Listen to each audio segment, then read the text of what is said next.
Dear students, in this unit we will talk about the advantages of seedless vascular plants. As you are aware that seedless vascular plants that includes club mosses as well as ferns.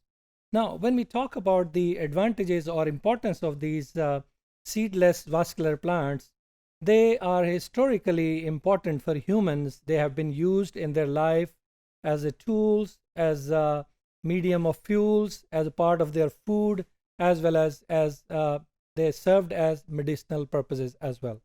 Now, dried peat moss, it's for example the sphagnum. It is commonly used as fuel. They use it to make fire in some parts of Europe and is considered an important renewable source. Other than this, the bogs of sphagnum or the area where sphagnum moss is present, normally the ability of sphagnum is that it can hold large quantity of water. So this marshy area is used by the humans. They grow cranberry as well as blueberry plants in those bogs, and they because they have the ability to hold water as well as they make a good soil.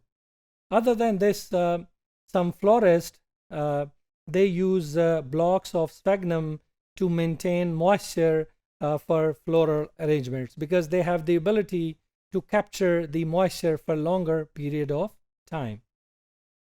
Then we have ferns. Their leaves or fronds are very attractive, so they are used as ornamental plants at homes. Now, because they have the ability to grow in the low light, they can be a good ornamental plants, indoor ornamental plants, which can be grown inside rooms where there is not so much light present.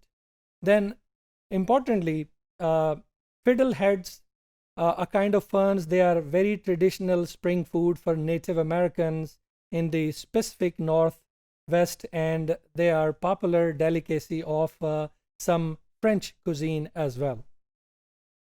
Then we talk about the licorice fern. Its name is Polypodium glycyrrhiza. It's a part of diet of the Pacific Northwest coastal tribes, and because its rhizome is very sweet in taste, so they use it as part of their food. Other than this, these rhizomes, they also are medicinal in nature. In the Native Americans, they used to use it to treat their sore throats. So all these values of the seedless vascular plants have made them being used by humans traditionally and historically as well.